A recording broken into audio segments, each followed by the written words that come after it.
Welcome friends, फिर से मैं मेरे चैनल पे आप सभी को स्वागत करता हूं। तो कल तो हम रिएक्ट जेएस के थ्रू हम एक प्रोजेक्ट क्रिएट करना स्टार्ट किए थे, जिसमें मैंने कहा था कि हम लोग एक एम्प्लॉय मैनेजमेंट सिस्टम या फिर स्टूडेंट मैनेजमेंट सिस्टम ऐसे कुछ बनाएंगे। तो मैंने सोचा कि एम्प्लॉय मैनेजमेंट सिस्टम ही अच्छा होगा। इसमें ये वाला प्रोजेक्ट आप आपके कॉलेज का जो जावा प्रोजेक्ट आपने बनाए हैं, लाइब्रेरी मैनेजमेंट सिस्टम ऐसा कुछ, उसमें उससे आप रिलेट कर सकोगे। तो इसलिए मैंने सोचा कि एम्प्लॉय मैनेजमेंट सिस्टम ही अच्छा होगा। मैं आपसे माफ़ी मांगना चाहता हूँ, कल मेरा जो वीडियो था वो थोड़ा सा छोटा दिख रहा था। जो कोड जो मैं लिख रहा था वो शायद कल कुछ छोटा था। आज मैंने वो नोटिस नहीं किया, मैं बहुत खो गया था अपने कोडिंग पे। तो आज थोड़ा सा बड़ा शायद इधर दिख रहा है। तो ठीक है, हम तो पहले तो आप कल देख चुके हो कैसे हम पाथ मतलब ये जब हम ये लॉगिन लोकल होस्ट 3000 जब लॉगिन कर रहे थे तब ये लॉगिन पे जा रहा था। जब हम इसमें डैशबोर्ड लिखेंगे तब डैशबोर्ड वाला जो कंपोनेंट आ रहा था, ठीक है ना। तो आज का जो हमारा टारगेट था वो हमें जो लॉगिन जो फॉर्म होगा उसको क्रिएट करना था। तो कल जो वक्त हमारे पास वक्त का बहुत कमी है इसलिए मैंने कल इसमें कुछ CSS लिखा है हमने, ठीक है। ये लॉगिन कंटेनर मैंने बनाया, जिसका लॉगिन कंटेनर एक ग्रिड टाइप का डिस्प्ले वाला है, जिसमें आपका एक एक रो 100 पिक्सल्स का होगा और कॉलम होगा, 2 ही कॉलम होगा और एक ही रो होगा, जिसका ये वाला रो सिर्फ 100 पिक्सल्स का होगा। और आपका जो 2 कॉलम है अभी के लिए, इधर पे आप अगर इंस्पेक्ट करते हो तो एलिमेंट्स है, तो आप देखोगे कि हमारे पास अभी 2 ही कॉलम है। ओके,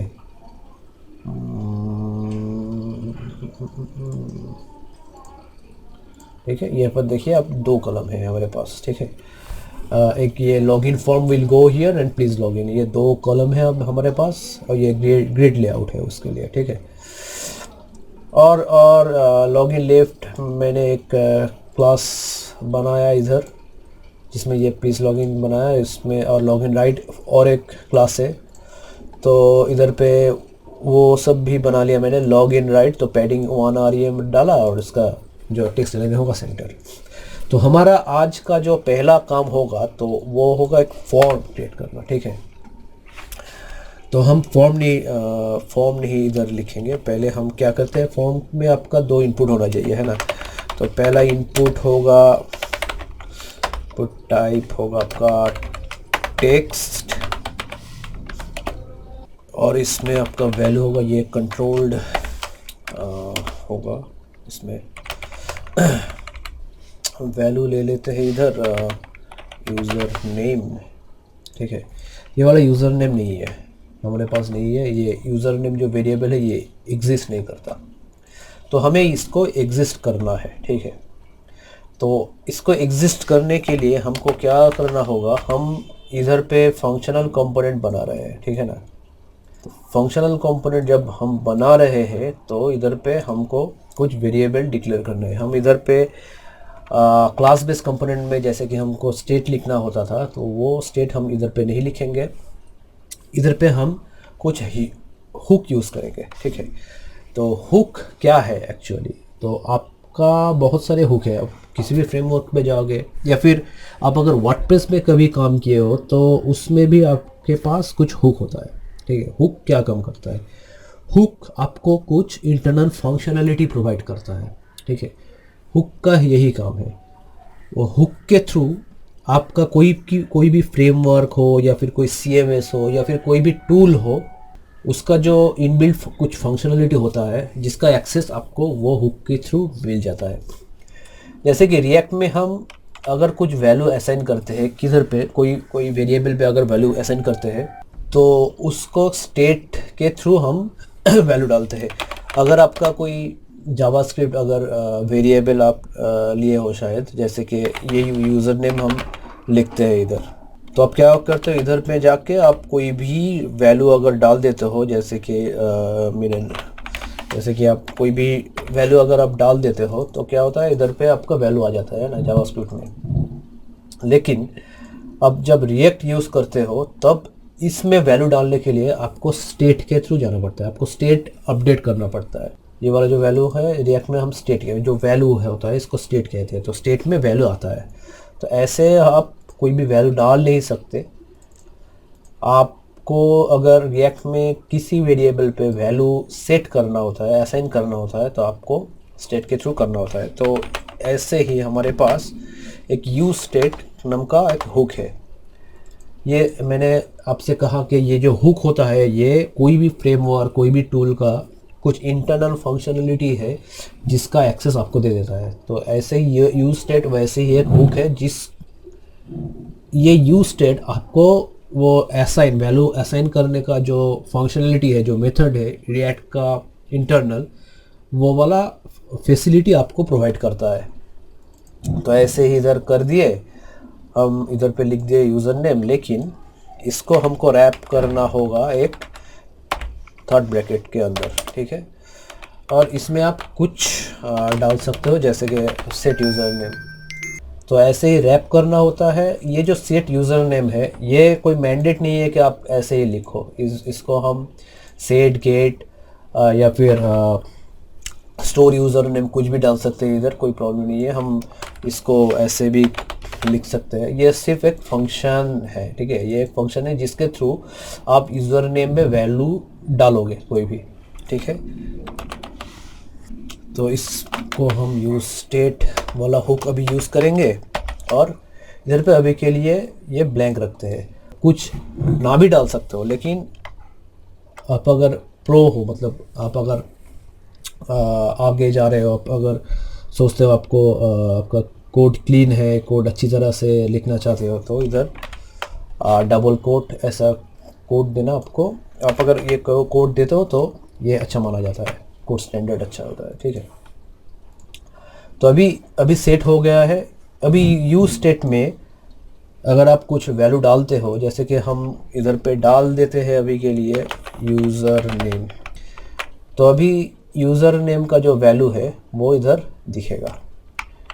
चलिए देख लेते हैं दिखाते हैं कि नहीं। ये देखिए यूज़र नेम दिखा रहा है ना। ओके, ये CSS मैंने डाला था पहले, तो ये वाला मुझे थोड़ा सा चेंज करना होगा शायद।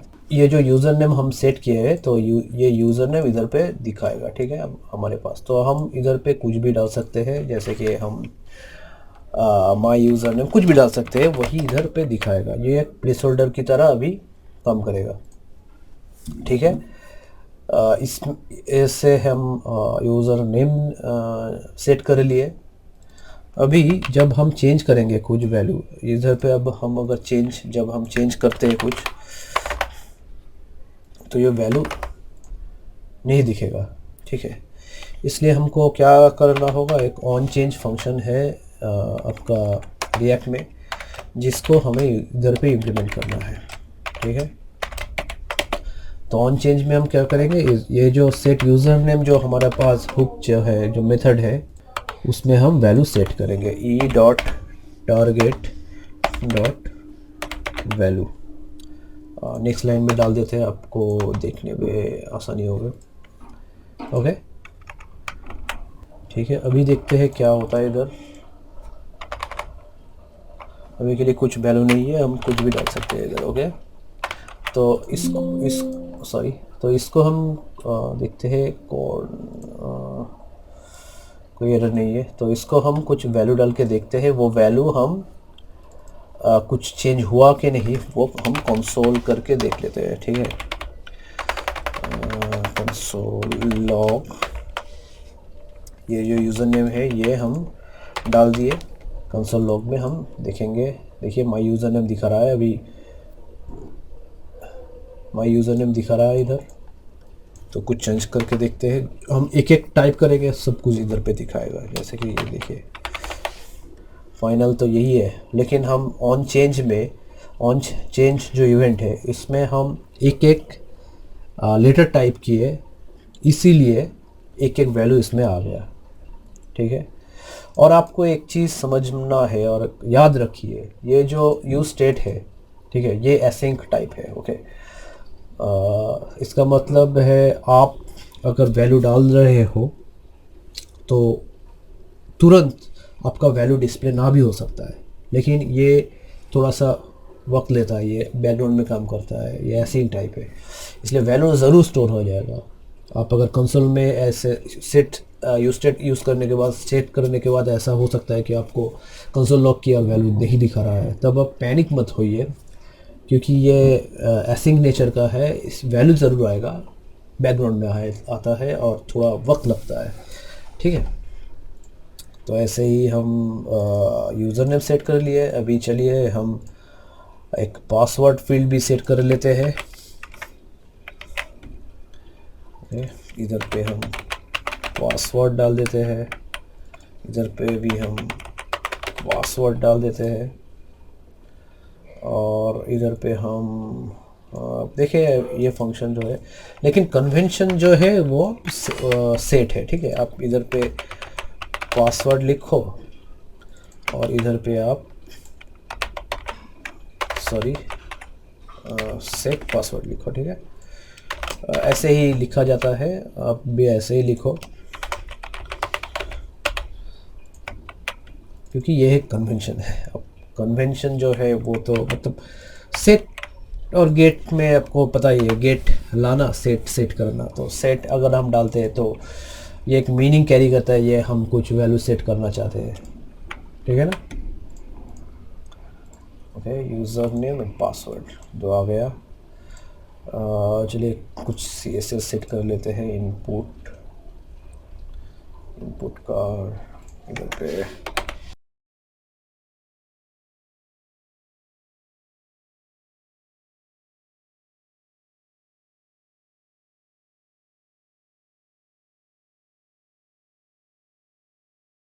और इसके बाद एक बटन भी देना है हमें, और एक बटन ले लेते हैं इधर। बटन ऐसे ना करके हम सिंपल बटन ले लेते हैं, ठीक है। लॉगिन क्लिक करते हैं, ऑन क्लिक, कुछ फंक्शन हम डालेंगे, ठीक है। तो फंक्शन क्या होगा,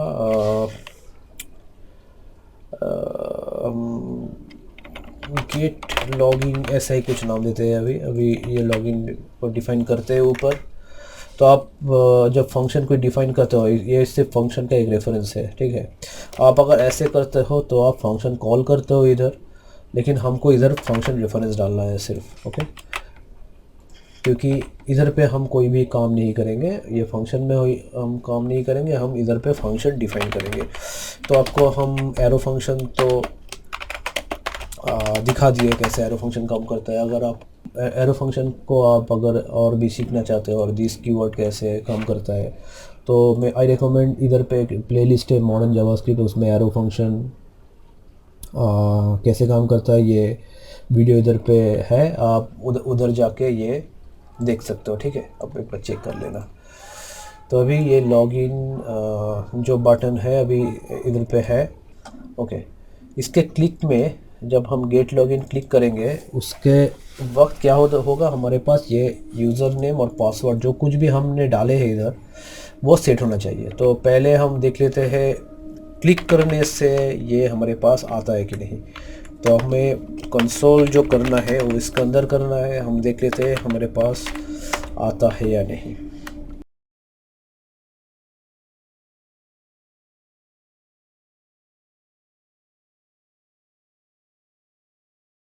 ठीक है, इसको डाल दिए। अभी जो हमें काम करना है वो इसका वैलिडिटी अभी हमें चेक करना है। हमको ये भेजना है बैकएंड पे, ठीक है। जो सर्विसेज हमारे पास है, ये वाला जो सर्विस है हमारे पास, उसमें भेजना है और और वैल्यू निकल के लाना है, ठीक है। तो मैंने पिछले वीडियो में कहा कि ये हम इधर पे हमारे पास कोई बैकएंड नहीं है, जैसे कि नोड.जेएस का, जावा का कोई भी बैकएंड नहीं है, इसलिए ये पूरा का पूरा लिस्ट उठाएगा। लेकिन जो कुछ भी वैलिडेशन चेक हम इसमें फ्रंट एंड में करेंगे, ठीक है ना। तो इसके लिए हमको फ्रंट एंड में ही करना होगा काम। तो चलिए हम जेसन सर्वर में जाते हैं और उसको एक बार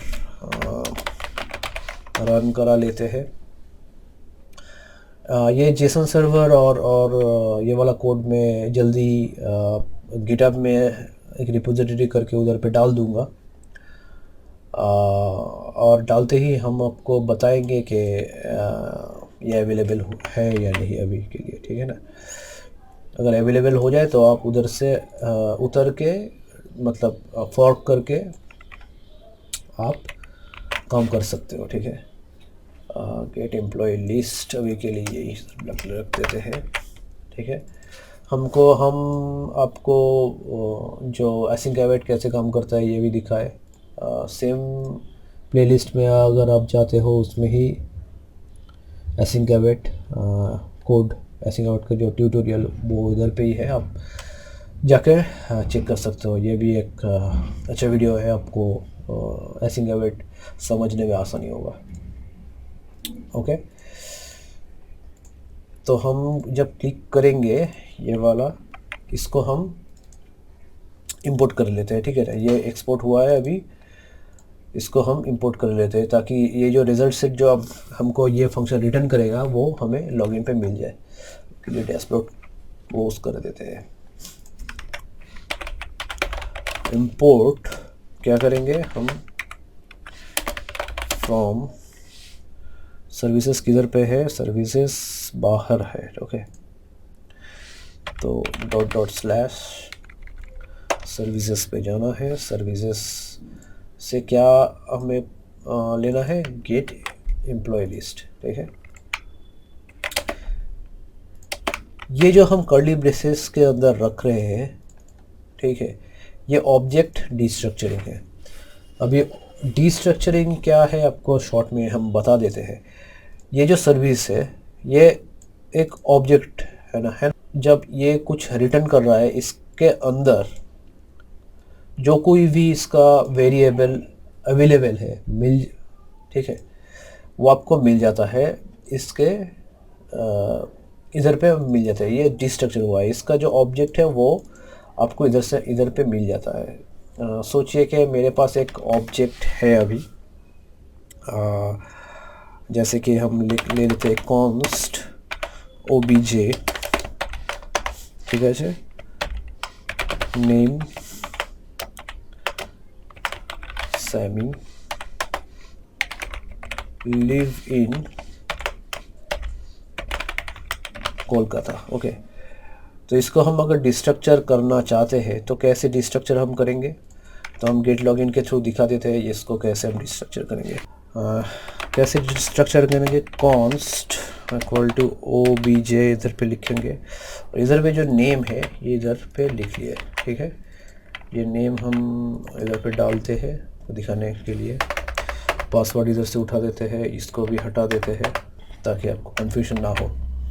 तो चलिए अब इसको रिफ्रेश करके देखते हैं क्या होता है। लॉगिन, ये देखिए सैमी ये नाम चला आया, ठीक है।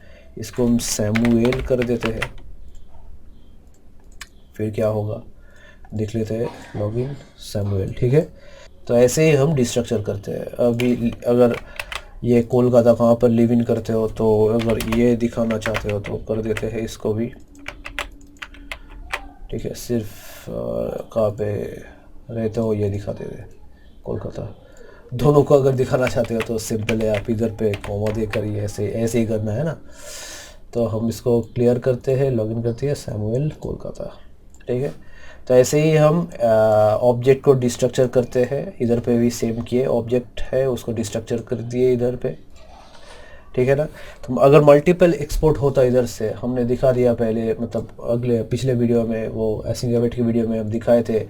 अगर मल्टीपल हमारे पास ऐसे ऑब्जेक्ट मेथड अगर अवेलेबल होता है तो हम सिर्फ कॉमा देकर वो सारे के सारे वेरिएबल हम एक एक करके दिखाते जाएंगे, ठीक है ना। तो यही होता है ऑब्जेक्ट डिस्ट्रक्चरिंग। सिमिलरली आप अगर कोई एरे डिस्ट्रक्चरिंग करना चाहते हो, जैसे कि फिर से हम ले लेते हैं const ARR equal to some values 1 2 3 4 5, ठीक है। और इसको आप करना चाहते हो जैसे कि const a comma b comma c comma c comma d comma e 5 है ना, equal to a r r r कर देते हैं। Okay, 0 1 2 3 4 0 1 2 3 4 okay. और अगर इसको हम प्रिंट करते हैं तो देखिए 1 और 2 दिखेगा। ठीक है, क्लियर करते हैं, क्लिक करते हैं, 1 और 2 दिखे। ठीक है, अगर हम इधर पे 1 1 2 2 3 3 4 4 5 5 ऐसे दे देते हैं तो सिमिलरली 101 और 202 दिखाएगा, है ना। देखिए 101 202। अगर हम ये वाला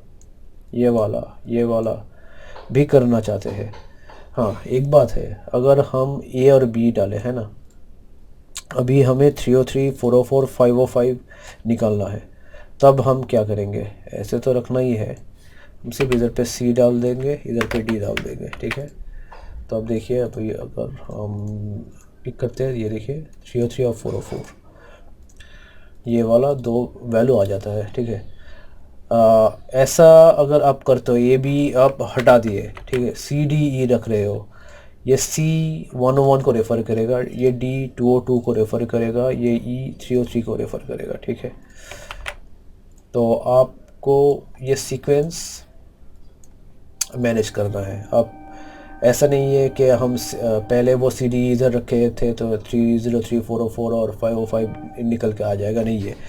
आपको ऐसे सीक्वेंस, मतलब ये ए जो 0 एलिमेंट है वो एरे का 0 एलिमेंट को रेफ़र करेगा, जो बी है वो 202 एरे का फर्स्ट एलिमेंट को रेफ़र करेगा, जो सी है वो एरे का सेकेंड एलिमेंट को रेफ़र करेगा। ऐसे ही आप रेफरेंस ले सकते हो और आप वैल्यू प्रिंट कर सकते हो। आपको सिर्फ सी, मतलब अगर आप 303 और 404 को लेकर काम करना चाहते हो तो आपको सिर्फ सी और डी लेकर काम करना होगा। ठीक है, यही एरे डिस्ट्रक्चरिंग और ऑब्जेक्ट डिस्ट्रक्चरिंग है। आपको अगर ये बहुत ही बार इंटरव्यू में आता है ये क्वेश्चन, डिस्ट्रक्चरिंग क्या है। अगर आपको इधर से समझ में आ गया तो बढ़िया है, इसके लिए आपको डेडिकेटेड कोई वीडियो नहीं चाहिए समझने के लिए। अगर आपको समझ में नहीं आया तो please write down in the comment box. I will create a separate video for object and array structuring pretty soon. उधर पे सेम ही चीज़ बताऊंगा, मतलब ज़्यादा कुछ तो चेंज नहीं होगा, तो यही है। ठीक है, तो अभी के लिए हम क्या करेंगे, इसको हम लॉगिन जब हम क्लिक करते हैं तो हमें यूज़र नेम और पासवर्ड दिख गया, है ना। तो फिर से लिखेंगे क्या, ओके, फिर से लिखते हैं यूज़र नेम। तो अगर यूज़र नेम दिख गया तो आपको पता चल जाएगा कि हम काम कर रहे हैं। ठीक है, ये तो यूज़र नेम सेट हो गया। अभी हमें वो जेसन सर्वर तो हमने चला लिए। अभी क्या है, ये वाला जो यूआरएल है ये अभी अवेलेबल है, देख लेते हैं अवेलेबल है या नहीं। Yeah, okay, it is available already. So I have to do what? So first of all I need to get this, I need to call this get employee list, right? तो मैंने क्या ये कर दिया। ठीक है, ये एक प्रॉमिस रिटर्न कर रहा है। ठीक है, ये गेट एम्प्लॉय लिस्ट, तो इसको हमको एवेट डालना है। ओके, उस पर जाके हमको इसको एक वेरिएबल डालना है, तो हम डेटा करके इसको एक वेरिएबल में डाल दिए। तो अभी डेटा का वैल्यू क्या है,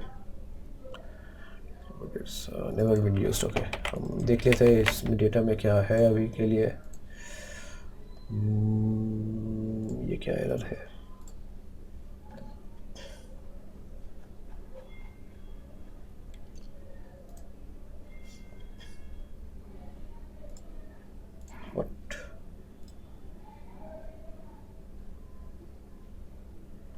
और सॉरी, हमने इधर पे एसिंक देना भूल गए थे। ठीक है, ओके, अभी ये ठीक है, सॉरी फॉर दैट। ठीक है, अभी डेटा में डेटा होगा तो एक बार देख लेते हैं। अच्छा ओके ओके ओके ओके, इधर पे हमें डेटा डॉट जेसन करना है, ये जेसन रिटर्न करेगा, ठीक है। लॉगिन कर रहे हैं, प्रॉमिस, फिर से इसको हमें एवेट डालना है, ये प्रॉमिस रिटर्न कर रहा है ना। तो इसको हम फिर से डाल देते हैं, डेटा कर देते हैं अभी, data dot sorry res dot JSON कर लेते हैं। अभी डेटा को प्रिंट करके देखते हैं, डेटा आ जाना चाहिए, ठीक है। अरे भाई ये क्या है, सॉरी इधर पे हम एवेट लिखना होगा। लॉगिन कर रहे तो डेटा आ गया, ठीक है। तो हमारे पास अभी यही जो सर्विस है ये कॉल करके हमारे पास अभी डेटा है, लेकिन हम तो बैकएंड में वो लॉजिक बिल्ड नहीं कर सकते, इसलिए हम इधर भी करेंगे। तो डेटा अभी के लिए एक एरे है ना, एरे एलिमेंट है। हम देख लेते हैं ये जो एरे वाला जो ऑपरेशन होता है इधर पे क्या वो काम करेगा। Data dot length LENGTH,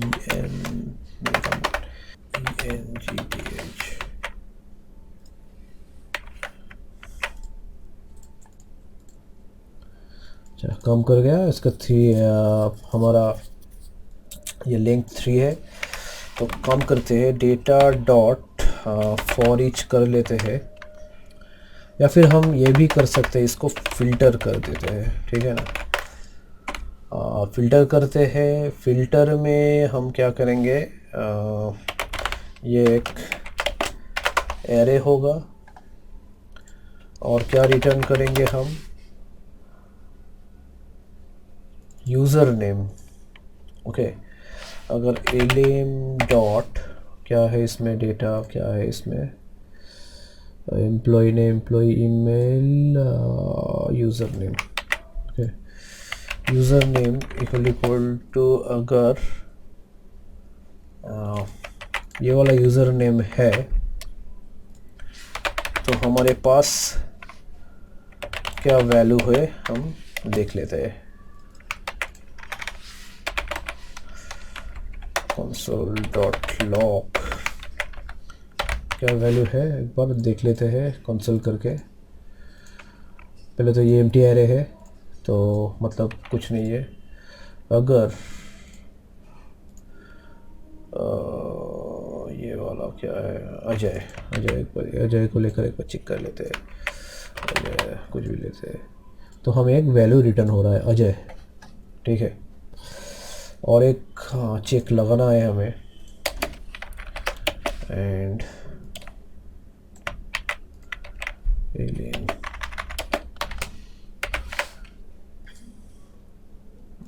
sorry role, अगर HR हुआ तभी जो वैल्यू जो निकल के आएगा वो, अगर नहीं आए तो ब्लैंक अगर आए तो वो इनवैलिड है, ठीक है। अजय का क्या है अभी, अजय का रोल क्या है हमारे पास, अजय का रोल है मैनेजर, तो मैनेजर ब्लैंक रिटर्न करना चाहिए, ठीक है। ब्लैंक रिटर्न कर लिया क्योंकि ये जो रोल है ये मैच नहीं किया। अब हमारे पास जो HR वाला जो रोल है रितु, इसको हम देखते हैं वो क्या रिटर्न करता है, ठीक है। रितु एक HR है, रितु एक HR है और उसका जो रिटर्न है वो रिटर्न में कुछ मिल रहा है, लेकिन अगर दूसरा अगर कोई मतलब ऐसे अरुण अगर इसमें लॉगिन करने की कोशिश करता है तो कुछ नहीं मिलेगा, ब्लैंक है क्योंकि अरुण HR टाइप नहीं है, ठीक है। तो हमने ये फ़िल्टर से हम फ़िल्टर कर लिए कौन कौन इधर पे HR है।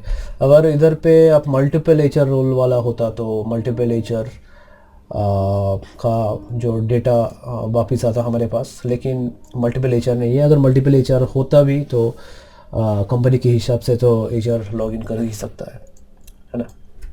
तो रितु अभी लॉगिन कर सकती है। तो अभी हमें क्या करना है, अगर HR अगर ये फ़िल्टर में अगर कुछ हमें मिल जाए, इफ़